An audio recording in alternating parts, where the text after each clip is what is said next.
कृष्ण महाराज की जय।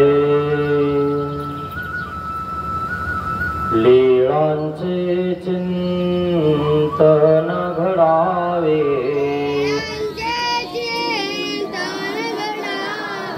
जीवनामुचे पावन व्हावे, पुलकित भावी धरा, स्वामी श्री चक्रधरा। जय जय श्री चक्रधरा, स्वामी श्री चक्रधरा। जय जय श्री चक्रधरा, स्वामी श्री चक्रधरा, स्वामी श्री चक्रधरा। जय जय श्री चक्रधरा, स्वामी श्री चक्रधरा, स्वामी श्री चक्रधरा, स्वामी श्री चक्रधरा, स्वामी श्री चक्रधरा। श्री गोपाल कृष्ण महाराज की जय। दंडवत हो।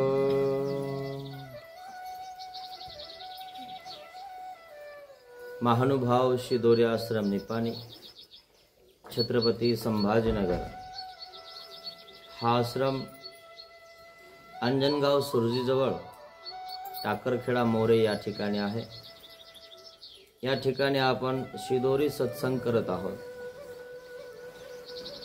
आश्रम मंडळी पूर्वीपासून फिरस्ती होती, अजूनही आहे। सर्वज्ञ श्री चक्रधर स्वामी सुद्धा आपल्या भक्तगणांना घेऊन आश्रम घेऊन फिरस्ती राहायचे। जिथं वाटेल तिथं जायचे, काही दिवस थांबायचे। जो अधिकारी जीव आहे त्याला निरूपण करायचे आणि काही लोकांना दर्शन, स्पर्श, संभाषण करायचे, जेणेकरून त्यांना कणव निष्पन्न व्हायची। जे अधिकारी आहेत त्यांना बोध व्हायचा, पण जे अनधिकारी आहेत ते आळ पण घ्यायचे। असं देवाला सुद्धा अनुभवायला भेटलं। सर्वज्ञ श्री चक्रधर स्वामी अरण्य ग्रामला होते आणि त्या ठिकाणी ओस पडलेलं एक घर होतं। नागदेव आचार्याला पाठवलं, जा बरं आपल्याला कुठंतरी राहण्यासाठी जागा बघा। आणि मग नागदेव आचार्याने बघितलं, म्हणे गावामध्ये काही दिसत नाही घर, एखादी रिकामं किंवा एखादी जागा, परंतु शेतामध्ये आहे, मळ्यामध्ये आहे, त्या ठिकाणी आपल्याला राहता येईल। पण त्या शेतामधल्या त्या घराला कडी लावलेली आहे, बाकी कोणी राहत नाही, ओस पडलेला आहे। आणि देवाने सांगितलंच, खांड देवळी निद्रा कीजे, जे रिकामं घर आहे त्याच्यामध्ये आपलं विराट टाकावं। आणि म्हणून सर्वज्ञ श्री चक्रधर स्वामी त्या बिऱ्हाड ठिकाणी जातात। तर ज्याचं कोणाचं बिऱ्हाड आहे, घर आहे, तो आळ घेतो स्वामीवर की आमचे आसू चोरले। म्हणून कोणावर कधी भरोसा नका ठेवतो मित्रांनो। साधून सुद्धा जास्त आतल्या घरात कधी कोणाच्या जाऊ नये, बाहेरच असावं, ओसरीवरच झोपावं। कारण एखाद्याला चोरी करायची असेल घरातल्याला, तो चोरी करून घेतो आणि आळ मात्र साधूवर आणतो, असं सुद्धा होऊ शकतं। आणि म्हणून स्थळपोथीमध्ये याचं वर्णन पण आलेलं आहे। म्हणून सदैव संतांनी साधूनं सावध राहावं. कारण कधी कोणावर भरोसा ठेवू नये. कारण पत्नीला चोरायचं असतं आणि मग पतीचं चोरायचं असतं. एखादं बंडल पत्नी चोरून टाकते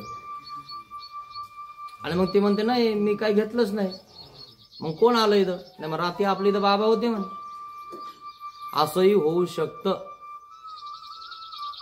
म्हणून आपण आपल्या हिसाबाने राहायचं. देवावर आळ आला तर तुमच्या आमच्या सारख्यावर काय येणार नाही. तुम्ही आम्ही कोण आहोत. म्हणून सावध राहायचं मित्रांनो. सदैव तत्पर राहायचं. आणि म्हणून सर्वज्ञ श्री चक्रधर स्वामी देवावर आलेला आळ कशा प्रकारे आहे ते स्वामी या लीळेमध्ये सांगत आहे. तर तीच लीळा बघूया आपण कशी आहे.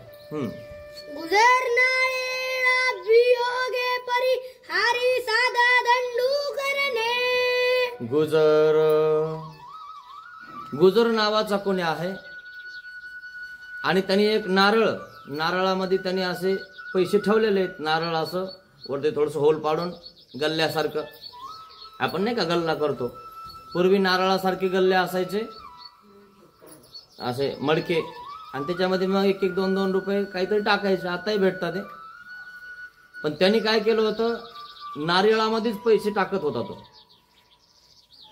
आणि मग तो गोळा करून त्यांनी काय केलं होतं पुरला होता त्याच्या घरामध्ये. आणि मग तो आळ देवावर आला.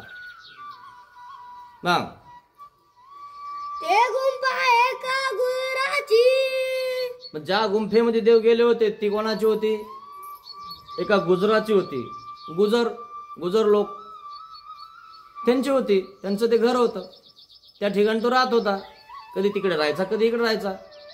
आपल्याला 1-2 घरं असतात. गेला होता. आता ते घर तो सोडून गेला होता दुसऱ्या घरी. हे घर असंच पडलं होतं. त्याच्यामध्ये राहायलाही कोण नाही. थोडं फार पडलेलं होतं झडलेलं होतं आणि त्याच्यामध्ये काही नव्हतंही. पांढऱ्या मातीचं घर आणि कडी लावलेली होती त्याला. त्याने आपुले आसूचे नारळ गुंफे अंतु पुरिले होते. मग तो जाताने एक नारळ होतं भरलेलं आसून. ते नारळ आपलं त्या घरात पुरून टाकलं. पुन्हा कधी येऊ आपण घेऊन जाऊ. पूर्वी काय असं बँक वगैरे लॉकर वगैरे काही नव्हतं. मग हेच पुरून ठेवायचं कुठंतरी. म्हणून अजून सुद्धा धन पुरलेलं आहे पण त्याच्यावर काहीतरी करून ठेवतात तोडगं. ते तोडगं ज्यांना माहिती आहे त्यांनाच काढता येतं. म्हणून काही भूताचे वाडे आहेत माहिती आहे तुम्हाला. तिथं काही लोक करून ठेवतात आणि मग काही लोकांना माहित असतं तिथं धन आहे. काही लोक काढायचा प्रयत्न करतात. व्यवस्थित जर नाही पुरलं तर तो काढायचा प्रयत्न जर जो करतो त्याला ते भूत मारून टाकतं किंवा त्या घरातच कोणाला ते राहू देत नाही. असा पण प्रकार आहे. कारण त्या ठिकाणी ते करून ठेवलेलं असतं आणि मग ते त्रास देतं. पण ज्याला व्यवस्थित माहिती आहे तेव्हा ते सुटतं मात्र. असाही प्रकार आहे. प्रत्येक गोष्टीला अभ्यास महत्वाचा आहे. अभ्यास नसेल ना तर मग ते भूत झपाटतं. एखाद्या वेळेस तुम्हाला ऐकायला मिळालं असं की भूताने झपाटलं होतं. असं पण त्या ठिकाणी तुम्ही गेले लघवी सोच केली किंवा त्याच्या एरियामध्ये तुम्ही गेले आणि त्या ठिकाणी काही चुकलं तर तुम्हाला ते फिरवतं. मग तुम्ही स्वतः तुमच्यावाल्या अंगाला त्या ठिकाणी काहीतरी करून घेता. कपडे फाडून घेता किंवा ओरखांडे पडता. कारण ते तुमच्या आतमध्ये संचरतं. असाही प्रकार आहे. त्या अभ्यास केल्यानंतर तुम्हाला ते समजणार आहे. मग आता त्याने ते नारळ तिच्यामध्ये पैसे होते आसू होते. ते नारळ त्याने पुरून ठेवलं पण आपल्या मित्राच्या देखता ठेवलं होतं. मित्राला माहित होतं की याने कुठं ठेवलंय आणि दोघांनी मिळून ठेवलं ते नारळ तिथं. मग तो घेऊन ते गावी गेला आणि मग तो निघून गेला.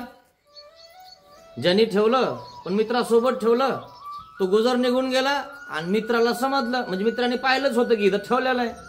मित्राने डाव साधला. म्हणजे हा गेला गावाकडे. आता आपण काय करू याचं हे नारळ पुरलेलं घेऊन जाऊ. मित्र नसतो मित्रांनो. तो कधी धोका देईल सांगता येत नाही आहे की नाही. आणि म्हणून सावध राहा. प्रत्येक गोष्टीनं आपण त्या ठिकाणी तत्पर राहायचं. देवावर विश्वास ठेवा. आजकालच्या लोकांना म्हणजे कोणाची काहीच गरज नाहीये. काही घ्या नाही कोणावरून. असा प्रकार झालेला आहे. मग तो गुजर मागुता पाहाव्या आला. मग आता त्याने मित्राने ते नारळ घेऊन गेला आणि हा गुजर पुन्हा काही दिवसांनी आपल्या घरी आला आणि त्याला असं वाटलं की बघा बाबा इथं आपलं नारळ आहे की नाही, असं घेऊन जाऊ आपल्या घरी. मग तो ते नारळ नाही. पाहिलं तर नारळ त्या ठिकाणी नाहीये. मग भट्टा ते म्हणू आता नागदेव आचार्याने ते बिराड पाहिलं होतं आणि तिथं त्या ठिकाणी 10-15 दिवसापासून देवाचं त्या ठिकाणी बिराड होतं. देव तिथं राहत होते आणि त्याच्यामध्ये तिथं नारळ पुरलेलं होतं. कोणालाच माहित नाही तिथं नारळ पुरलेलं आहे पैशाचं म्हणून. आणि त्याच्या मित्राने लगेच घेऊन गेला तो. आणि हा आला काही दिवसांनी आणि पाहिलंय साधू संत वगैरे देव तिथं राहत होते. म्हणे काय हो, नागदेव आचार्य बोललो, म्हणे काय तुम्ही इथं राहता म्हणे, हे कडी उघडली तुम्ही आमच्या घरात राहा लागले. इथं नारळ होतं म्हणे आमच्याला आसूच भरलेलं, चला काढा म्हणे, तुम्हीच घेतलं म्हणे, ते तुम्हीच राहता म्हणे इथं. आला का नाही आळ. मग माझे आसूचे नारळ येत होते. इथं होतं म्हणे ते नारळ, ते तुम्हीच घेतलं म्हणे, ते माझे द्या. देऊन टाका म्हणे माझं मला. सर्वज्ञ म्हणतले देव काय म्हणतात, वानरिया. वानरया हा असं ऐकणार नाही. आता पंचायत बोलवा, काय महाजन बोलवा. मग यांचे व्यवहारू सांगा. व्यवहारिक लोकांसोबत बोलून 4 चौघ जमा करून त्याला सांगा की बाबा आम्ही साधू संत आहोत, जागा इकडं तिकडं नव्हती, घर खाली होतं आणि म्हणून आम्ही इथं राहिलो. आम्हाला काय माहित तुमचं इथं नारळ आहे किंवा अजून काही पुरलेलं आहे सोनं गिनं, आम्हाला काय माहिती आहे आणि आम्ही कशाला घ्यावं तुमचं. असं म्हणून त्या ठिकाणी महाजनामध्ये पंचायतमध्ये त्या गुजरला नागदेव आचार्य घेऊन गेले. भट्टी म्हणतले काय म्हटलं, चल चल माझ्यासोबत, आम्ही तुम्ही व्यवहारू सांगू. म्हणजे पंचायत म्हणजे गावातले लोक ठरवतील ते खरं. तुम्ही आला, तू आला की लगेच आम्हाला चोर समजायला लागला. आम्ही का चोरी करायला आलो का तुमच्या इथं, असा प्रकार आहे. आम्ही एकदा एका गावाला होतो आणि चांदीची वाटी हरवली. हरवली म्हणजे आम्ही घेतली नाही, दिली नाही, काही घेणं नाही आम्हाला.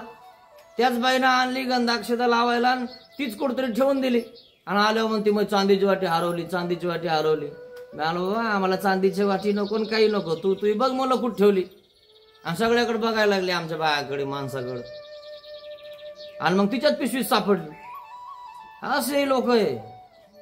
म्हणून आपण आपलं ध्यानात ठेवत जा, उगाच मार्ग वाळला नका घेत जाऊ, आहे का नाही. एकदा माईम भट्टने सुद्धा महादाईचा वाळ घेतला होता.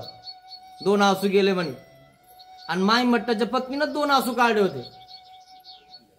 मग महादाईसा म्हणली बरं आळ आपले वाला का, हा बरं ठीक आहे म्हणे. मग देमाईसाकडे गेली म्हणे तुला नाऊ घालते म्हणे. नाऊ कळत ना तुम्हाला, 2-4 जणी नाऊ घालत असतात. 2-3 भांडे गरम करून इसान करून मग तिला तेल लावून है ना चांगलं मालिश करून ती म्हणली मी तुला नाऊ घालते म्हणे, लय तो आली तब्येत हे झाली. मग नाऊ घेऊ घातलं आणि मग तिनं ती सोडून ठेवली आपली पिशवी होत्या पूर्वीच्या अशा कमराला अडकायचं. आणि तिनं बघितलं महादाईसानं मी कपडे घेऊन येते म्हणे आणि बघितलं तर त्या पिशवीमध्ये ते 2 आसू निघाले. हा म्हणे हिच्याच जवळ आहे की नाही, कशी सापडली. आणि मग तितक्यामध्ये स्नान वगैरे घातलं आणि तितक्यामध्ये म्हणे मी कपडे आणते. ती पिशवी माईम भटाला दाखवली म्हणे हे बघा तुमच्या पत्नीनं ठेवले 2 आसू, तुम्ही म्हणे ना मार्गातल्याने घेतले, मार्गावाळ घेतला म्हणे तुम्ही. हो माझं चुकलं म्हणे, हे आसू आता इथंच राहू द्या म्हणे हिच्याच जवळ, सध्या काहीच म्हणू नका नाही तर जायची वय नाही. अधिकरण लोक अनिष्ट घडण म्हणून राहू देतात, लक्षात आल्यावर बी राहू देतात. राहू द्या का बरं, हे जाईन पुन्हा तिकडं कर्मराठीत आणि काही उच्चा पात्या करण तिकडं पाप जोडीन, हे की नाही. आणि म्हणून त्या ठिकाणी लक्षात आलं आणि माई म्हटला चूक लक्षात आले की आपण उगाच मार्ग वाळ घेतला, है की नाही. असं सुद्धा होतं. असे सुद्धा लोक आहे मार्गात येऊन सुद्धा चोऱ्या करतात. अरे मार्गात आलाच कशाला तुला चोऱ्या करायच्या, तर तिकडच बरं होतास ना, का नाही. असा प्रकार आहे. काळबोटा तसाच, मारतण तसाच, मार्गातलंच चोरायचं, मार्गातलंच खायचं. अरे जिथं खातो तिथं तू त्या ठिकाणी वखतो. तुला एवढं कळा ना की आपण तिथं कसं चोऱ्या करावं म्हणून. मग देव मला काढून द्या ना, हे असे चोऱ्या करणार आहेत. नाही म्हणे बाबा लय चांगले. बर म्हणलं चांगले आहे का. मारतंडाची पिशवी आणि 22चे पैसे मारले होते. देव म्हणले लय चांगला आहे तुमचा मारतंड. मग हे बघा म्हणे चोरीचे पैसे. आणि मग घागरा बांधला. तू यासाठी म्हणे मी देवाला बोलले आणि तू इथं चोऱ्या करतो म्हणे. देव म्हणले दौडा याला. असा प्रकार आहे मित्रांनो. म्हणून मार्गात आल्या मार्गाला लागा, चोऱ्या नका करू. पण मार्गावर पण आळ येतो काय, देवा बी आळ येतो. जीवाचा प्रकारच खूप अवघड आहे. जीवाचा स्वभावच लय अवघड आहे. देवाला बी सोडत नाही तर ते तुम्हाला आम्हाला काय सोडणार आहे हो. खूप अवघड आहे मित्रांनो. जपून राहत जा. मग आणि मग नागदेव आचार्य व्यवहाराकडे घेऊन गेले. आणि ते जर म्हणले ना म्हणे की या साधू संतांनी तुमच्यावाले ते गोळा घेतला पैशाचा तर मग आम्ही देऊन देऊ म्हणे. पण आम्ही घेतलाच नाही, आम्हाला माहितच नाही आणि तुम्ही म्हणता की तुम्ही घेतला. मग काय म्हटलं, ठीक आहे म्हणे. गेला मग गावामध्ये त्या ठिकाणी चावडी बसवलं. ग्रामपंचायतवर माणसं जमा झाले, सदस्य जमा झाले. म्हणे काय झालं काय झालं. म्हणे बाबा आम्ही त्या ओस घरामध्ये राहत होतो तर आमच्यावर चोरी चाळ घातला म्हणे यांनी. मग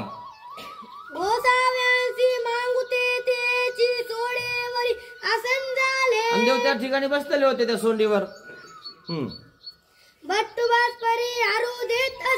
नागदेव आचार्य समजावून सांगत आम्हाला माहित पण नाही म्हणे नारळामध्ये यांनी कधी पैसे टाकले, कधी घातले, कुठं पुरलं. आम्ही दुसऱ्या गावावरून चालत चालत पदयात्रा घेऊन इकडे आलो आणि थांबलो इथं घर रिकाम आहे म्हणून. आणि हे आमच्यावर म्हणतो की तुम्हीच घेतलं. मग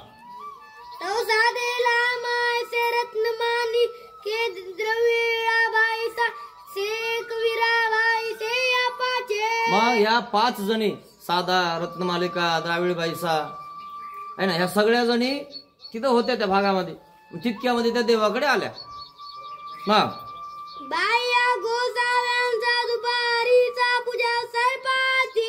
आणि मग त्या ठिकाणी त्या आल्या. बाईसाने दुपारचा पूजा अवसर गंध अक्षता देवाचा संपन्न केला.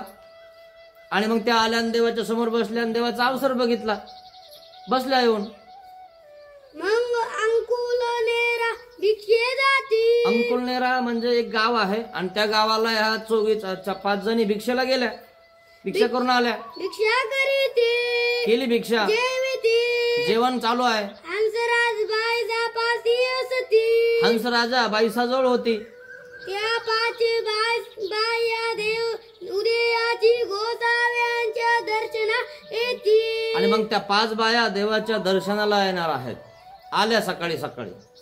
त्या दिवशी भिक्षा गेली. आणि त्या दिवशी भिक्षा गेली.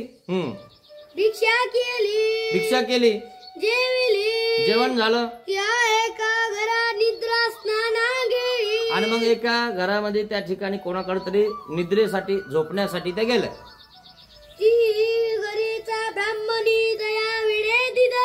आणि मग त्यांनी काय केलं, त्या ब्राह्मणाने जेवण वगैरे दिलंय आणि चांगला असा पानाचा विडा नसतो का व्यवस्थित. बा आता साधू संत आपल्या घरी आले तर चांगलं व्यवस्थित करून पानाचा विडा दिला खायला.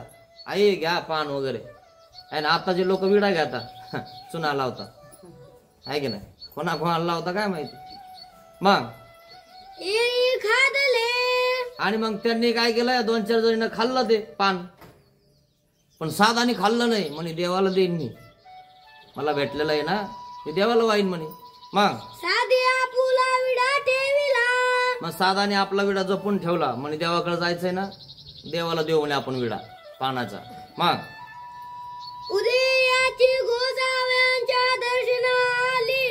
आणि मग उद्या सकाळी सकाळी देवाच्या दर्शनाला त्या ठिकाणी पोहोचल्या. सर्वज्ञ श्री चक्रधर स्वामी असं सोंडीवर बसलेले होते. आणि मग देवाला दंडवत घातले. श्रीचरणाला लागल्या आणि विडा दिला. देव काय म्हणतात, साधे हो तुमच्या देवाजवळ पान कस काय आलं म्हणे टपरीवरचं. आता आजकाल आपण टपरीवरचं म्हणतो, त्या काळातही काही लोक पान तयार करणारे होतेच आहे ना. आजकाल ते पानं लय भारी भारी भेटतात आहे ना. मग माणिकचंद पान असन, बाबा रत्ना पान असन, आणि जर पान खाल्लं की असं बराच लांबपर्यंत असा सुगंध येतो आहे की नाही. म्हणून देवाला सुद्धा विडा असायचा. देव सुद्धा कापूर वगैरे त्याच्यामध्ये टाकून त्या ठिकाणी देवाला सुद्धा भक्तजन विडा देत होते. आणि म्हणून देवासाठी त्या ब्राह्मणाने दिलेला विडा साधाने जपून घेऊन आली. म्हणे माझ्या देवाला देईन मी काय खाणार आहे म्हणे, मला खाऊन काय होणार आहे, देवाने खाल्लं तर तेवढंच मला काहीतरी गोमट होणार आहे. म्हणून देवासाठी घेऊन आली. आणि मग देवाला देते तर देव काय म्हणतात, साधे हो पान लयच भारी आणलं तुम्ही, कुठं काय डाव मारला काय, हे पैसे गिसे मारले काय कोणाचे, एवढं कसं काय पान भारी भेटलं म्हणे तुम्हाला. ते गोळा गिळा चोरला काय म्हणे ब्राह्मणाचा, त्या गुजराचा. देऊ का आपलं चेष्टा करायला लागले साधेची, कारण देवा आळा आला ना म्हणून. मग गुजराचे नारळ तुम्ही चोरिले, गुजराचं नारळ काय तुम्ही चोरलं काय मग म्हणे, कस काय महाराज. मग नारळाचा वेचू केला, त्या नारळातले पैसे काढले असतील तुम्ही आणि त्याचा वेच केला आणि हे पान विकत आणलं काय, असं देव थट्टा करून साधेला बोलत आहेत. साधे म्हणतले, साधा काय म्हणते, जी जी जी महाराज. नारळ काय सेजे, म्हणे महाराज हे नारळ काय भानगडे, मला काहीच माहित नाही, कारण तिला काहीच माहित नाही ना. पण देऊ का आपलं, आता आल्या आल्या जरा पानन गिनन व्यवस्थित आणलं. मग आता पैसे नसल्यामुळं देव म्हणले असते, हिनं आणलं कस काय एवढं पान भारीचं आमच्यासाठी, यांनी तर खाऊन टाकलं या 4 जणींना आहे की नाही. पण देवाला माहितच आहे, पण देवाला सांगायचंय ना असं, कुठे राहत असताना कुठे झोपत असताना व्यवस्थित राहा, कोणाच्या घरामध्ये जास्त आतमध्ये जाऊ नका, आपल्या अंगावर येईन कधी. म्हणून देव साधेला मुद्दामून सांगत आहे. तर गुजराचा नारळाचा गोळा तर हाणला नाही ना, तिच्यातले पैसे तर नाही काढले ना तुम्ही. मग सर्वज्ञ म्हणतले, काय म्हटलं, गुजराचे नारळ गेले. अहो गुजराचे नारळ गेलं म्हणजे चोरी झाली. सांगत आहेत कोणाला, साधेला. देवानेच विषय केला त्या पानावरून. मग अहो ते नारळ गेलं तर आम्हाला धरलं त्यांनी, म्हणजे तुम्ही चोरलं. देवावर आळा आला, आमच्यावर नाव आलं, कारण आम्ही तिथं राहत होतो आणि ओस पडलो होतो आणि आम्ही टाकलं आमचं बिराड. आता ओस पडल्यामुळं पदयात्रा असल्यामुळे लोक म्हणतात नाही नाही बरं येतं पावसा पाण्याचं, एरवी तर पडेले म्हणे ते खाली. पण आम्हाला कधी कधी जिथं कोणी काय राहत नाही का तिथं आम्ही असतो आहे की नाही. मग असा प्रकार होतो. मग हे बघितलं का म्हणे, ही पंचायत भरली आणि नागदेव आचार्य आपला तिथं गेलाय, आमच्यावर नाव आलंय याने नारळ चोरलं म्हणून पैशाचं. हे चालू आहे म्हणे यांच्यावर इकडं. मग न्याय सांगत असे, न्याय चालू आहे तिकडं, न्याय निवडणं चालू आहे. म्हणून श्रीकरे भट्टा ते दाखविले, आणि दाखवलं श्रीकराने. बघा तिकडे न्याय करत आहेत आपले नागदेव आचार्य, आपल्या आळा आलाय ना ते काढायचा प्रयत्न करत आहेत, लोक जमा करून सांगत आहेत की बाबा आम्ही नाही चोरलं. थट्टा केली देवाने साधेची, तुम्ही तिच्यातून तर नाही चोरलं ना काही. नाही नाही महाराज मला ते नारळच माहित नाही आणि मी कशाला चोरीन, मला एका ब्राह्मणाने दिलं म्हणे, आम्ही रात्री त्याच्या इथं मुक्कामाला होतो, त्याने आम्हाला जेवू घातलं, मग सगळ्यांना आम्हाला पानं दिले, म्हणजे सगळ्यांनी खाऊन टाकले म्हणे. पण मला असं वाटलं की माझ्या गोसाव्यांना मी विडा देईन आणि म्हणून मी खाल्लं नाही, तुमच्यासाठी आणलं. म्हणून मी तुम्हाला सांगितलं ना स्वतः पोटाला चिमटा घ्यावा लागतो आणि तेव्हा कुठं त्या ठिकाणी क्रिया घडत असते. तर आपण आधी आपलं बघतो, दुसऱ्याचं काही हो आहे की नाही. अरे देवाचं करायचं असेल तर आधी आपल्याला उपाशी राहावं लागतं, देवाला द्यावं लागतं. म्हणून सुदामाने अर्धा दाणा त्याच्या वाट्याला आलता तांदळाचा, अर्धा पत्नीला देऊन टाकला आणि अर्धा राहिलेला पुन्हा पत्रवाळीवर घेतला, म्हणे महाराज कृष्ण अर्पण. आणि त्याची पत्नी म्हणते अर्धा दाण्याने काय पोट भरणार आहे का तुमच्या श्रीकृष्ण भगवंताचं काय. एवढं म्हणले आणि संकल्प सोडला आणि देवाने ढेकर दिला, तिन्ही लोक जेवले त्या अर्धा दाण्यात. आपल्या पत्रवाळीवर किती दाणे राहतात बघा. अजून खायचं ज्ञान नाही झालं काही लोकांना, त्याच्यातच हात धुता का नाही. म्हणून खायचं ज्ञान होणं गरजेचं आहे आधी. ब्रह्मविद्या तर खूप मोठी आहे, लक्षात घ्या जरा. एक एक दाण्याची काय किंमत आहे, अर्धा दाण्याची काय किंमत आहे. आणि म्हणून एक दाना सुद्धा कधी वाया जाऊ द्यायचा नाही. राहेरला असताना सर्वज्ञ श्री चक्रधर स्वामींनी शीते वेचून खाल्ली, देवाने वेचून खाल्ली, आणि तुम्ही तुमच्या पत्रोळी फेकून देता. ज्यावेळेस कमी होतं त्यावेळेस एक थेंब पाणी टाकायचे माशी पडली की फिक्या डाळीमध्ये, तेच खायचे. आता माशी पडली की ताट फेकून देतात. जास्त झालं की मात उत्पन्न होतो या लोकांना. पण मातू नका, एक दिवशी भेटणार नाही, हे ध्यानात घ्या. आमच्या देवानी सांगितलं एक एक वंजळ तुम्ही सोनं दिलं ना, एक वंजळभर गहू सुद्धा नाही भेटणार. आणि म्हणून जे आहे ना त्याची किंमत करा. ते अन्न असंच फेकू नका. आपलं ताट सगळं स्वच्छ पाहिजे. ताट स्वच्छ तर आपण स्वच्छ, काय ताट निर्मळ तर आपण निर्मळ. अशा प्रकारे आपलं त्या ठिकाणी वागणं पाहिजे, जेवण पाहिजे मित्रांनो. नाहीतर आपल्याला वाढलेलं आहे भरपूर आणि घ्यायचं येतं का नाही, पुन्हा म्हणून किती घेऊन घेतो आणि पुन्हा सरत नाही. हे ध्यानात घ्या मित्रांनो, बिलकुल एक दाना सुद्धा वाया घालायचा नाही. मग तो साधे म्हणितले साधा काय म्हणते, मरतू होती मग आता त्या ठिकाणी त्या गुजराने देवावर आळ घातला. मग साधी लागली शिवाय द्यायला. कोणाला? त्या गुजराला. म्हणे आमच्या देवावर आळ घातला, मरतू मरो म्हणे, हा जाऊन तिकडं पडो म्हणे, कुठं तरी जाऊन लागले बोलायला. आता देवाला आळ घेतला म्हणल्यानंतर आता देवाचे भक्त बोलणारच ना. मग आमच्या आळ घेतला म्हणे, आमच्या आश्रमावर आळ घेतला. सुरू झालं मग भक्ताच म्हणायला लागले असं. अरे आमचं हे नारळ आमचे लोक काय करतील, आम्हाला असे कित्येक लोक नारळ देतात, आम्ही घेत नाही. आमच्या जवळ असेच नारळ पडलेले असतात, आम्हाला काही गरज नाही नारळाची. असं साधा बोलायला लागली, शिवाय द्यायला लागली त्या गुजराला. मग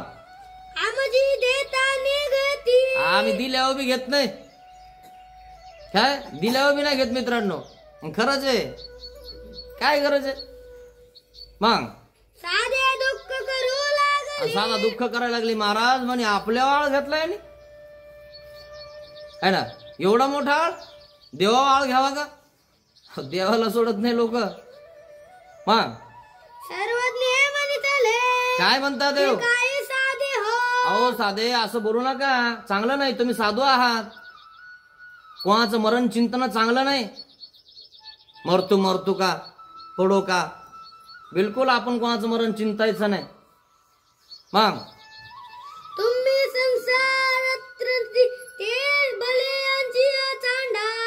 मग तुम्ही संसार त्रसित भलेच्या चाडा आमच्याकडे आलेल्या आहात.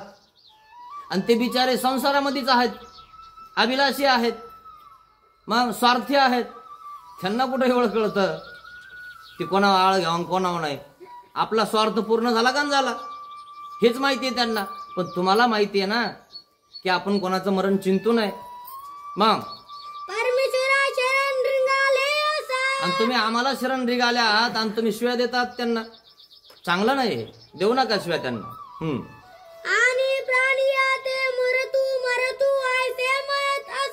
असं म्हणू नका, मरतो असं म्हणू नका. प्राणियाचं तुम्ही ओक्ट चिंतन करत आहात. तुम्ही अपराधाला आल्यात काय, तुम्ही चांगलं केलं नाही. मुंगी विरून चिंतावे, मुंगीचं वैर सुद्धा आपल्या सोबत पाहिजे नाही, तर तुम्ही त्यांच्यावर वैर चिंतता, ते मरायला पाहिजे असं म्हणता. देवाने इतरांचं वैर चिंतायला नाही सांगितलं, ज्यांनी आळ घातला त्याचं सुद्धा वैर चिंतायला नाही सांगितलं. अहो माधोबा भक्त तलवार घेऊन आला स्वामीवर, तरी सुद्धा सांगितलं की त्याचं सुद्धा वैर नाही चिंतायचं. आणि मग आपण आपल्यामध्ये जर द्वेष मत्सर करत असो तर आपण साधू आहे का. तो असा, ही अशी, पांढऱ्या कपड्यावाले असे, लाल कपड्यावाले असे, काळ्या कपड्यावाले असे, आणि मीच चांगला, आणि सगळे असे जायले. जो असा सांगतो त्याला सांगा लिळा. चिंतता येते का असं वैर कोणाचं, म्हणता येते का, कोणाला द्वेष करता येतो का, मत्सर करता येतो का. पण आपल्यावाले मोठेपणा व्हावा, आपलाच झेंडा लागावा, आपल्याच लोकांनी मानावं म्हणून आपण त्या एखाद्याच्या घरी गेलो की त्याच्याविषयी काडी करणार. अरे त्यांना तुम्ही कशाला हे केलं, तुम्हाला माहित नाही का ते असे, बरं तूच चांगला आहे. असं वैर कोणाचं चिंतू नका, द्वेष कोणाचा करू नका. सगळे चांगले आहेत, मी चांगला नाही. काय म्हणते साधे, काय म्हणतात देव. अरे असं वैर करू नका, दुश्मनाचं सुद्धा वैर करू नका. मुंगीचा ना आपला काही संबंध आहे, पण मुंगीचं पण वैर नाही सांगितलं. दुश्मनाचं पण नाही सांगितलं, तर आपल्या साधूचं, आपल्या वाचनिकाचं, आपल्या उपदेशाचं सांगितलं का? बिलकुल नाही करायचं वैर. सगळे चांगले, मीच चांगला नाही. मी चांगला असतो तर कलियुगात कशाला असतो? पण आपल्या स्वतःला हिनवायचं, इतरांना नाही हिनवायचं. आपल्या पुढे दुसऱ्याला कमी नाही लेखायचं. बहुरत्न वसुंधरा, माझ्यापेक्षा श्रेष्ठ तर ते आहेत म्हणायचं. हे खरं आहे मित्रांनो. तेव्हा कुठं परमेश्वराजवळ जागा भेटती? तुम्ही इथंच यजमानाजवळ आणि एखाद्या साधूजवळ जागा तयार करायचा प्रयत्न करता. काही होत नसतं. सगळं कळतं लोकांना. लोक काही कानाने खात नाही. म्हणून ध्यानात ठेवा, एकमेकाचा द्वेष मत्सर कधी करू नका. मग असं म्हणू नका बाई, असं करू नका. मग आता तुम्ही असं म्हटलं ना तर तुम्हाला आम्ही शिक्षा पण करणार आहोत. कारण तुम्ही त्याचं मरण चिंतेलं. उभा राहा एका पायावर. एक पाय वरती करा आणि एक पाय उभा राहा. मग आता साधा थोडीशी जाडी होती, उभा केलं एका पायावर. तुम्ही म्हणता का मरो का? चांगलं नाही केलं तुम्ही. मग तुम्हाला शिक्षा पण करणार आहे म्हणे आम्ही तुम्हाला. उभा राहा एका पायावर. आणि ती बिचारी उभा राहायला लागली एका पायावर, तिला उभाच राहता येईना. कारण जाड शरीर असल्यामुळे उभाच राहता येईना. उभा राहिले की पडते, उभा राहिले की पडते. मग पडायची खाली, उभा राहिली. एका पायावर तिला उभाच राहता येईना. मग जितक्या वेळेस पडली तितक्या वेळेस कर्माचा नाश झाला आहे ना. सगळं जिरून गेलं. काय कर्मनाश तेव्हा होतो जेव्हा मार्गामध्ये कष्ट होतात. मार्गामध्ये कष्ट केले पाहिजे. आजपर्यंत रात्रंदिवस कष्ट केले ना. रक्त वकले तिकडं. रात्री 12 वाजता का मोटर चालू करायला गेले ना का नाही गेले? अहो कधी लाईन येऊ द्या. हो नाही लाईन आली म्हणे. असा पळवतो ना. लाईन यायच्या आधी 10 मिनिटं तिथं हजर असतो. लगे लाईटाकडे बघतो का नाही. उन्हात सुद्धा थांबत नाही. उन्हात सुद्धा त्या ठिकाणी काहीतरी काम करण. मजूर झोपले तरी नाही ते झोपू द्या म्हणे, आपल्याला काम हे आवरलं पाहिजे, आता पाऊस पडणार आहे. तसं नाही वाटत का काही मार्गामध्ये आल्यानंतर आपलं आवरलं पाहिजे, आपला कर्माचा नाश झाला पाहिजे, सेवादास्य केलं पाहिजे? ते काहीच नाही. जोपर्यंत तुम्ही हे करणार नाही ना तोपर्यंत तुमच्याला मुक्त होणार नाही, कर्माचा नाश होणार नाही. दास्य मोचक सांगितलं. तिकडे केल्यावर तर कर्माची वाढ होणार आहे, निष्पत्तीला होणार आहे. इथं कर्माचा नाश होणार आहे. तुम्हाला कुठं काय करायचे तुम्ही ठरवा. कुठे भांडे घासायचे तुम्ही ठरवा. घरचे भांडे, टीव्ही, शोकेस वगैरे कसे पुसून काढता. इथं आल्यावर कळायला नाही पाहिजे की इकडे कचरा पडलाय, तिकडे कचरा पडलाय, इथं भांडे पडले. आपण मदत नाही करायला पाहिजे, सेवादास्य नाही करायला पाहिजे. मार्गामध्ये आल्यावर आपण नुसतं बघतो. मग बघ तू याकडे बघणार ती लोक. तिथं गेल्यावर तुला काय करायचे तू ठरव. परमेश्वर ज्ञान देऊन उतराई होते. मग देवाला विनंती केली, महाराज जी महाराज मला एका पायावर काही उभा राहता येत नाही, दुसरा दंड करा ना. दुसरा दंड द्या मला काहीतरी. बाईसानं विनंती केली, महाराज बाबा हिला एका पाय उभा राहता येत नाही, हिला का नाही दुसरा दंड द्या म्हणे काहीतरी. दुसरा दंड द्या.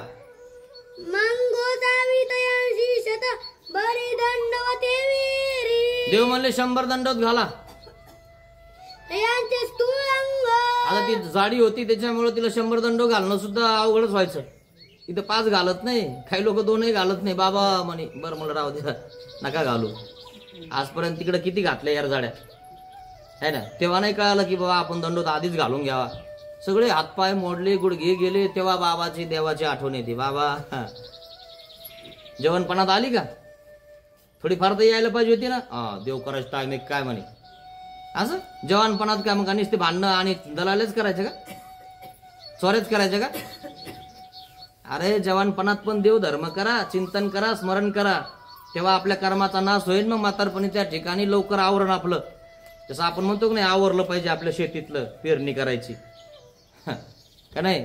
मोक्षाचं बी लावावं लागत तेव्हा उगत. मळीन मातीमध्ये पेर तू आता मोक्षाचे दाणे. काय हे गंज काढावं लागतो, काशा काढावं लागतात काय, तेव्हा कुठं ते बी उगत. नाही तर उगतही नाही. म्हणून ध्यानात घ्या, सगळ्या काशा काढून टाका. राग, द्वेष, काम, क्रोध, मद, मत्सर हे सगळं काढा. तिथं मोक्षाचं बी लावा. कोणाचं वैर चिंतू नका, कोणाचा द्वेष चिंतू नका. मग दंडवत घाली ती आणि उठवेना. दंडवत घालायला गेली की दंडवत घातली की तिला उठताच येईना. ती जाड शरीर असल्यामुळे ती दमून जायची. एक तर पायावरती एका पाय उभा राहिली तेव्हा 2-4दा पडली, त्याच्यामुळे थकली आहे ना. पण तुम्ही म्हणताना असं कोणाला, बोलताना असं कोणाला, म्हणून देवाने शिक्षा पण केलंय. आणि दंडवत घालायला गेली दंडवतच घालता येईना, झोपली तर उठताच येईना. मग बाईची विनविले. आणि मग बाईसाने विनंती केली, महाराज बाबा मी दंडवत घाललो ग तिच्यावरचे. आणि बाईसाला दंडवत घालायचं लय वाव, रोज 500 दंडवत घालायची बाईसा, आपण 5 घालत नाही. मग हिचे अंग स्थूल. ही जरा जाडी आहे म्हणे आणि हिला काय दंडवत घातल्या उठता येईन आणि बसता येईन म्हणे. मग तरी मी दंडवते घालू मी घालू लागू का म्हणे हिला दंडवत, तेव्हा ही लवकर मोकळी होईल. गोसावी मानिले. देव म्हणले बरं बरं ठीक आहे, आता घालू लागा तिला. मग 60-70 एके दंडवते बाईची घातली. 60-70 दंडवत बाईसाने घातले आणि तिनं 30च घातले. कसं का होईना त्या शिक्षापणातून मोकळ्या झाल्या. मग 30 एके ती घातले. बाकीचे तिने घातले. मग श्रीचरणा लागावे आली. आणि मग श्रीचरणाला लागायला आली, देवाच्या जवळ आली. सर्वज्ञ म्हणितले. देव काय म्हणतात, साधे हो तुम्ही तुम्ही ऐसे होवावे की हा जणू तुमचे. अहो साधे हो तुम्ही मारिली. असे व्हा. कसे व्हा, इथून तुम्हा जणू डोये डोये मारील तरी तुम्ही डोईची वडवावी की नाही. आपण डोईच वडवायची. एखाद्याने जरा काय बोललं ठीक आहे बाबा, दुसऱ्याने बोललं ठीक आहे बाबा, तिसऱ्याने बोललं ठीक आहे, तू म्हणशील तसं, तुला देव बघून घे ना, आम्हाला काय करायचं आहे ना. आपण जास्तीत जास्त भानगडीत पडायचंच नाही. मग मुक्तीचे चाटणे मुंगे विरू न चिंतावे. ज्याला मुक्तीची चाड आहे त्याने मुंगीचं सुद्धा वैर करू नका. आणि तुम्ही मुंगीचं वैर केलं तर मुक्ती होणार नाही, मोक्ष होणार नाही. वासनिकाचं, उपदेशाचं, साधूचं, संताचं, अधिकरणाचं वैर चिंतल्यावर मुक्ती होईल, मोक्ष होईल, शक्यच नाही. यांचं वैर चिंतल्यावर नित्य नरक होऊन जाईल. म्हणून काय करायचं ते ठरवा. कम से कम निर्दोष तरी राहा. नका कोणाचे दोष घेऊ, नका कोणाला नाव बोट ठेवू, नका कोणाचा द्वेष मत्सर करू. हाती काय लागणार नाही, ठणठण गोपाळ असं होऊन जाईल. कम से कम निर्दोष तरी राहा, जेणेकरून आपण नरकाला तरी जाणार नाही. देवाला आपली केव येईल की नाही, चांगला होता, काही बोलत नव्हता, काय नव्हता, काही द्वेष घेत नव्हता, पण येऊन राहायचा मार्गात. म्हणून सन्निधान सामर्थ्य, नुसतं मार्गात राहिलं तरी फायदा आहे.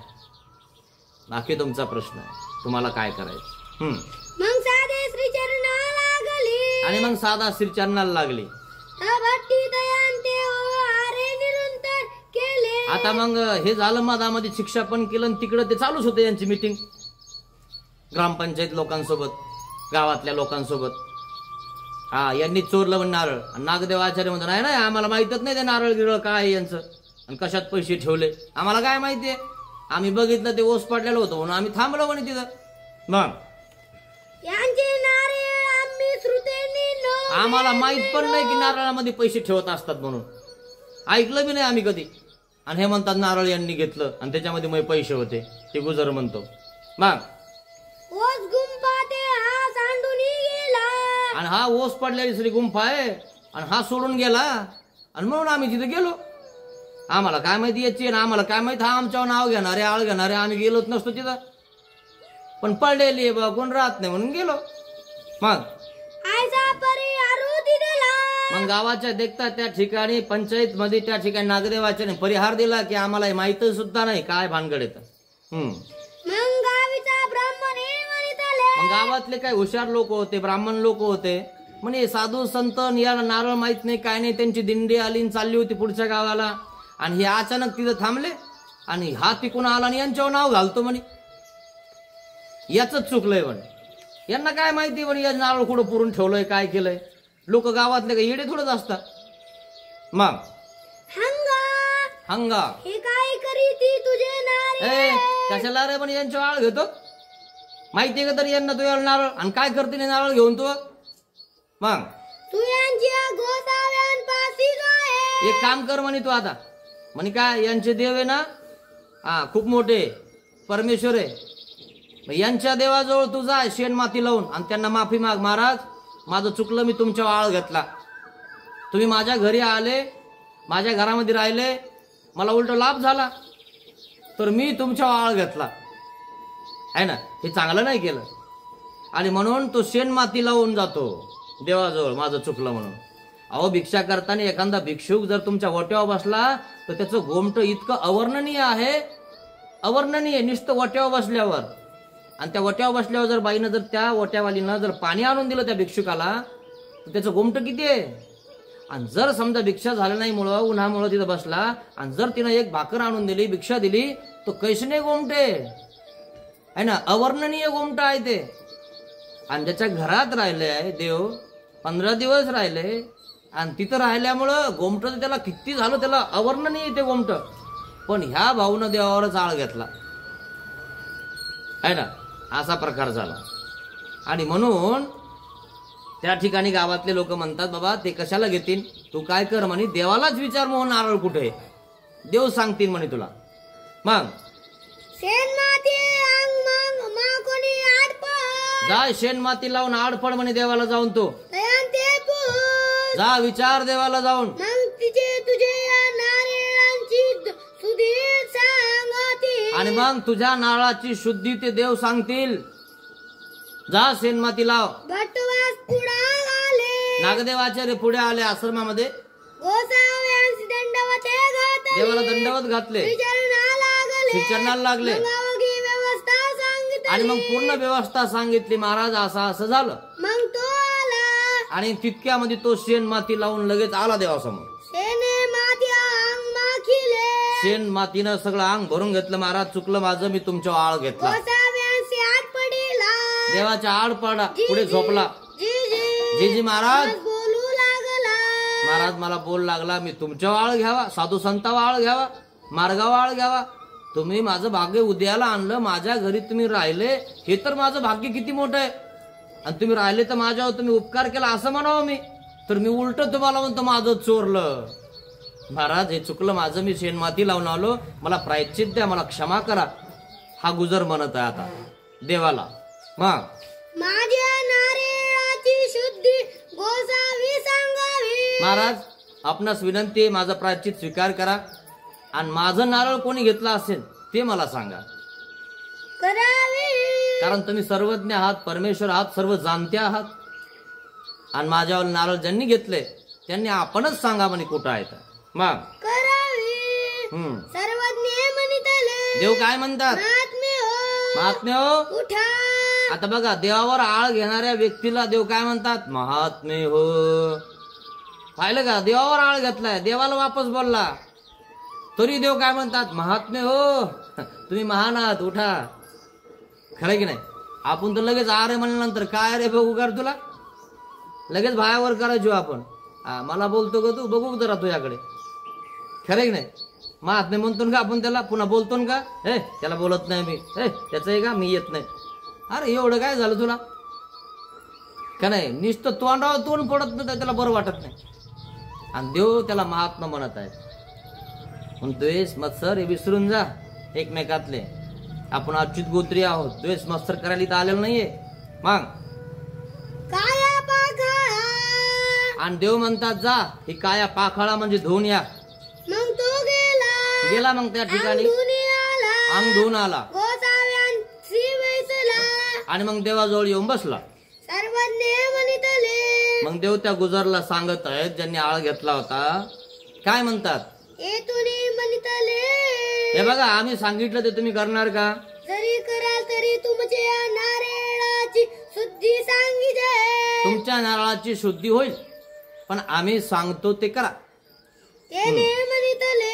मग तो काय म्हणतो गुजर, ठीक आहे म्हणे महाराज, मी तुम्ही सांगणार ते करणार. सर्वज्ञ म्हणितले. काय म्हणता देव, नारळ दया ज्या ते देखतात ते ठेविले ते तुमचे मित्र.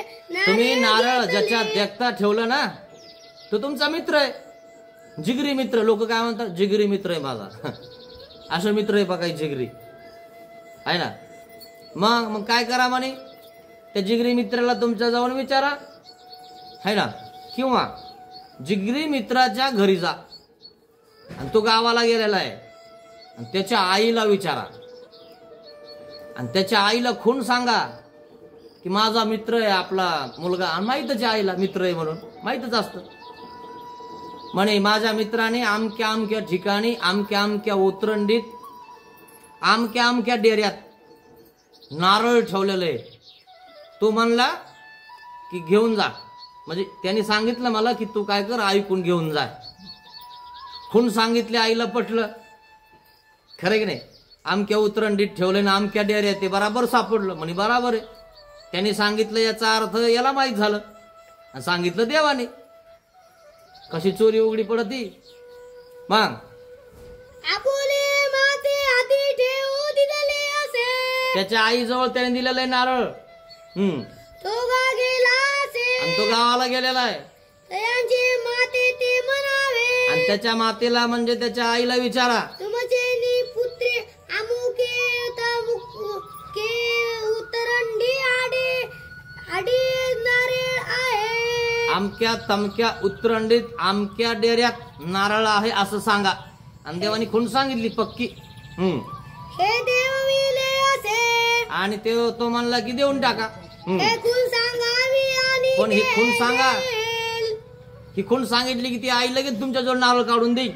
एकी आसू वेचली असे ते तुम्ही दयातेन मागावे, आणि एक आसू त्याने त्याच्यातली खर्च केलेली आहे, तिथं काही म्हणू नका आणि काही करूही नका. एक आसू जाऊ द्या आपली आता, पण पुरं नारळ सापडा ना भरलेलं आसू ना, ते घेऊन या, ते काही मागू नका त्याला. मग तो तेथ गेला मग तिथं तो तयांचे माते ते मागितले, मातेकडे गेला, आईकडे गेला, तसेची खून सांगितले, जशी देवाने खून सांगितली तशीच आईला खून सांगितली पक्की. ते आधी दिले. आणि तिनं लगेच त्या डेऱ्यातनं उतरंडी उतरवली, मधल्या डेऱ्यात होतं, दिलं काढून त्याचं, मौनी पाहिले मोजून पाहिलं, तो एकी आसू नाही, एकच असू नाही. मग संतोष देवाने बराबर सांगितलं म्हणे. आणि आपण देवाळ घेतला म्हणे. आधीच जर देवाला विचारलं असतं बाबा इथं सापडा, कोणी घेतला असेल किंवा कोणी नेला असेल तर मला सांगा बरं महाराज, आळ नसता घेतला जमला असतं. आता आपलं एखादं इथं काय हरवलं तर आपण काय म्हणतो, बाबा कोणाला सापडला असेल तर द्या, सापडलं देऊन टाकतो. नाही तर एखाद्याचा द्वेष मत्सर आहे, तूच घेतलं झालं न बरी ताण, तूच घेतलं, तूच माझ्याजवळ बसेल होता, है की नाही, असा द्वेष मत्सर वाढतो. मग संतोषला आणि मग संतोषला, अरे वा वा म्हणे, देव तर म्हणजे सर्वज्ञ म्हणे, जाणतोय म्हणे, आपल्यावाली चोरी तर धरून दिली म्हणे देवाने, देवाने चोरीच केली नाही आणि आपण देवालाच म्हणतो चोरी केली. गोसाव्यांपाशी आला आणि मग देवाजवळ आला.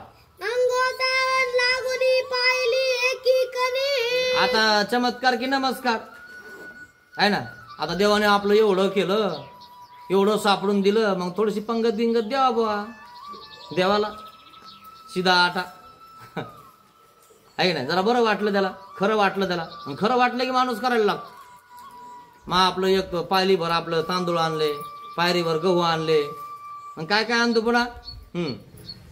पाहिली एकी बगळीचा तांदूळ, लिवची एकी डाळी सुकले, आणि डाळ पण आणली, सेवा घे. डाळ पण आणली, सुकलेले पानं आणले. विड्याला पैसे खर्च करा वाटत नाही कोणाला, तिथंच विडा घेतील 2 रुपयाचा आणि तिच्यावर आपली इतकी बारीकशी सुपारी ठेवतील. पण एखादं फळ वगैरे फूल हार चांगला आणावं बिलकुल नाही. देवाला काय होतं तसंच द्या ना. असेच लोक आहे आताही बघा तुम्ही, तसंच आहे, ढकल पास करता. आणि तिकडं नवरदेव नवरीला 1,500चा हार, ती जमत नाही का 50 रुपयाचा. असे लोक आहे. मग त्यांनी कसं आणलं माहितीये का, सुकलेला नारळ, सुकलेले पानं, बेपटी चप्पट अशी सुपारी. तोही हुशार होता. मग चिमूट एकी मिठाता तांबावटी, एवढं त्या ठिकाणी मीठ आणलं. तूप दोन्ही काळी पाने, गोटे पोपळे कु विडा पानावरी तू के ऐसे चंदन ऐसे आणले. मग एक सुपारी आणली गोटी, आपल्या तांबोटी मध्ये काळं काळं झालेलं तूप आणलं, खराब झालेलं. कसं आणतो पहा ना, हुशार आहे किती. आम्ही एके गावाला गेलो ना, आम्हाला शिरा केला. आणि शिरा केला तर काय गेला तुपाचा गेला, पण जे खरडेल तूप कडेल तूप उरुल त्याचा घुरट वास येऊ राहिला. हो ना. आणि अक्षरशः तरी ते तूप टाकलं रवा टाकला असा वास आला. नाही वास कायच येऊ राहिलाय. दही सांडलं काय? नाही म्हणे दही घे नाही, तूप कडू राहिलं म्हणे. सांगणारी काही सांगू राहिली पाहिली का? तिनंच टाकलं तूप कडू राहिलं म्हणे बाबा, आणि कढेल तुपाचा वास येऊ राहिला. अरे कित्येक वेळेस कढेल तूप येते आणि त्याच्यात तू रवा टाकला ना, आम्हाला शिरा खाऊ घातला, आम्हाला तोंडात घाला वाटाना. खरं की नाही? म्हणजे असं दान करता लोक काही खराब होईल. अरे देवाला द्यायचे जरा स्वच्छ द्या, चांगलं द्या, निर्मळ द्या. देवानी पण म्हणलं विडा वाहताने, अरे काय देव विडा देई जात आहे, चांगला विडा द्या जरा, असं म्हटलं देवाने. आपल्याला द्यायचंच असतं किती मित्रांनो, है ना. पण ते सुद्धा आपल्याला देणं होत नाही. एखाद्या सेठ सावकाराला किंवा एखाद्या कलेक्टरला काही द्यायचं असेल ना, असं मस्तपणे फुलाचा असा गुलदस्ता घेऊन जात. हा कसा दिसतो भारी, मस्तपैकी फोटो गिटो व्यवस्थित काढून घेतात. आम्ही भेटलो आमदाराला खासदाराला. इकडे देवाला नाही जमत का? त्यांनाच जमत. हे आपल्याला कळायला पाहिजे ना की नाही. आपण देवालाही देऊ शकतोय. देवाच्या हातामध्ये सुद्धा फुलाचा गुच्छ देत होते बघा. अवसर आठवा तिने पूजा अवसरामध्ये काय सांगितलं तर, मग ते बाईचं नाव एक न म्हणायची. बाईसाने पाहिलं काय आणलं म्हणे याने, एवढा मोठा याचा गोळा, एवढे मोठे याचे आसू देवाने सापडून दिले, आणि हा चालला म्हणे घेऊन असं उरेल सुरेल. बाईसाकडे होतं ना ते स्वयंपाक करायचं, मग त्यांनी ते आणून दिलं बाईसाकडे. बाई आपली पंगत करा. मग बाई ते म्हणतले, बाईसा काय म्हणते, पोरा तुझे माडा बांधे घागरा. तू आम्हाला बांधतो म्हणे. तुला काही कळतंय का रे? एवढा मोठा गोळा देवा कोण सापडून घेतला आणि उरेल सुरेल देवांगीन टमाटे घेऊन चालला म्हणे. सरळ बोलली. मग आयसा गाय मसन वेरीत वाजत टुनटुन. मग बाबाचे यांचे आई तू के यांची सुधी केली. तुला एवढं कळ ना की आपल्याला एवढं मोठं वाया गेलो होतं, हरवलं होतं, ते देवाने सापडून दिलं. तिच्यातले एक आसू जर खर्च केला असता तर देवाला किती चांगला उपार, चांगलं हार, चांगलं सुपारी, चांगला विडा, चांगले फळं आले असते. तू खर्च तर काहीच केलं नाही, पण घरी बाजारातून उरलेलं सगळं घेऊन आलास. उरेल सुरेल काही लोक दान देतात मित्रांनो, पण देव म्हणतात जाऊ द्या, तितकंही देत नाही, तितकंही पुण्य घडणार नाही, तितकंही याला गोमट घडणार नाही. तिकडे लग्न कार्यात काही करण, पण इथं नाही करणार. जाऊ द्या बाई, घ्या, जाऊ द्या, तेवढं खाल्ल्यावर तरी याला गोमट लागेल, नाही तर ते पण अंतरण का नाही. म्हणून काही जण म्हणतात नाही बाबा ठीक आहे, कसं का होईना करतोय ना, कर बाबा, करण्याला अर्थ आहे. मग बाबा कारणी होय तू के घेऊन आला. बाबासाठी घेऊन आला म्हणे एवढं सगळं, थोडं थोडं चिमूट चिमूट. मग सर्वज्ञ म्हणतले, काय म्हणता देव, बाई घे जाऊ द्या बाई, घ्या, तिचे उपयोगाने आपल्या उपयोगाला घेऊन जा. मग बाईसी घेतले. बाईसा म्हणते बरं बरं ठीक आहे बाबा. मग सर्वज्ञ म्हणतले, काय म्हणता देव, बाई जीव अभिलाखे बांधले. जीव कसे आहेत, अभिलाषाने बांधलेले आहेत, सुटत नाही त्यांना, करावं नाही वाटत त्यांना. फक्त पोरीचं लग्न, पोराचं लग्न असं धूमधडाक्यात करावं वाटतं ना, बस अशा गाड्या, असं त्या ठिकाणी आले की फुलं गेलं आहे ना, आपल्या पाहुण्याला एक एक फुल द्यायला आलं पाहिजे, आणि तिथं परफ्यूम पाहिजे, सगळं व्यवस्थित 6 महिन्यापासून तयारी करतो. लग्न एकच, पण 6 महिने रिकामा नसतो. नाही बाबा, आता आपल्या घरी लग्न नाही तर मी आले असते, लग्नाची तयारी चालू आहे. बापरे, 6 महिन्यापासून. नसेल तर बघा, अनुभव घ्या. आणि काहीच नसतं, 2 दिवसात सगळं घेऊन सगळं होऊन जातं. नाही आता बस्ता बांधायचा आहे, आता यांना मूळ द्यायचंय, आता तिकडं द्यायचंय, आता इकडं द्यायचंय. नाही तर मी सत्संगाला आले असते बाबा, आमच्या मग आता लग्न आलंय, बरं लग्नातच जाय बाबा, आहे ना, कशाला वेळ देते इकडे सत्संगात, खरं की नाही. हा तुम्ही अनुभव जा बरं का. हा सगळं अनुभव येतो आम्हाला, मग अनुभवचे ना आम्ही, पण आम्ही म्हणत नाही काही. हा बरं आहे बरं आहे, आले तेवढंच बरं झालं, दंडवत झाला ना, हेच खरं आहे, करून घ्या कार्य तुमच्यावर. तसे अभिलाष आहेत लोक. मग कर्मवशाचे ते कर्मे बांधोनी करेल. काय म्हणतात, कर्मवशाचे ते कर्म बांधोनी करील.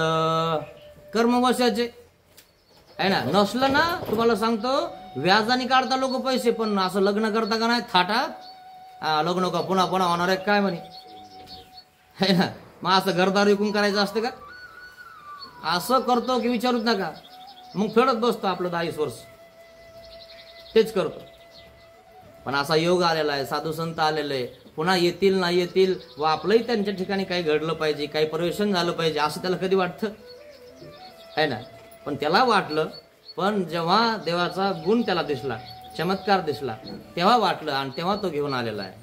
आणि तेही उरी सुरी घेऊन आला.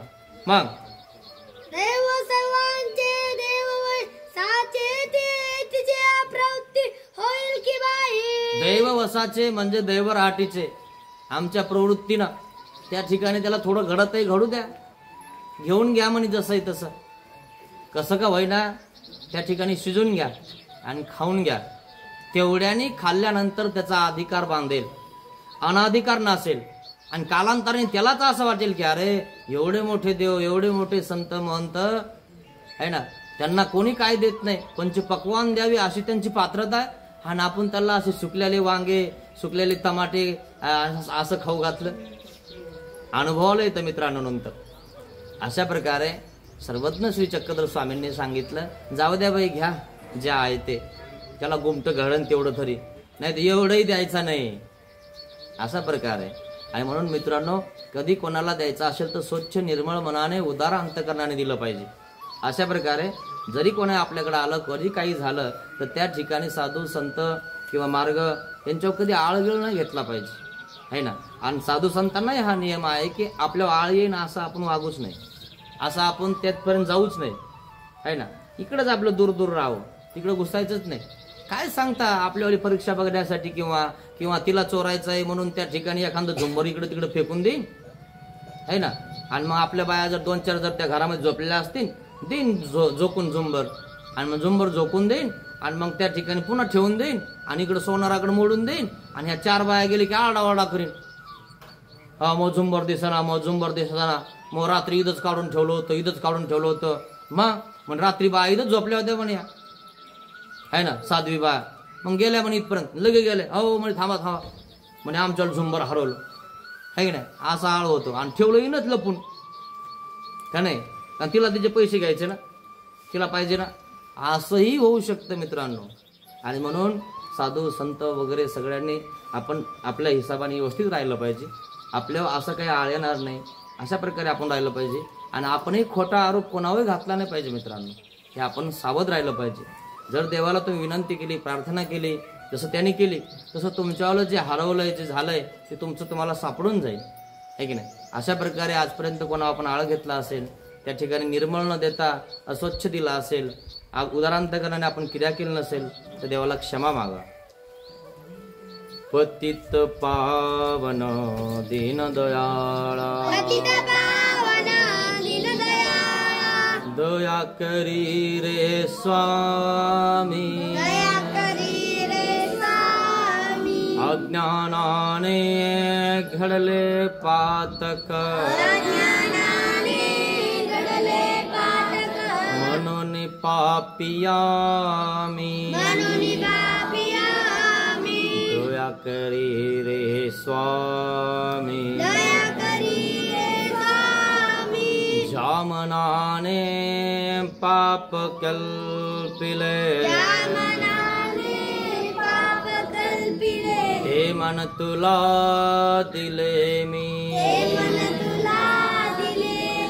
दया करी रे स्वामी, जावाचे ने जना दुखविले, वाचा तुला दिले मी, दया करी रे स्वामी, देहाने हा कर्म कराया, दास तुझा मी झालो, पतित पावन दीन दयाळा, दया करी रे स्वामी, दया करी रे स्वामी, करी रे स्वामी। श्री गोपाल कृष्ण महाराज की जय। दंडवत हो।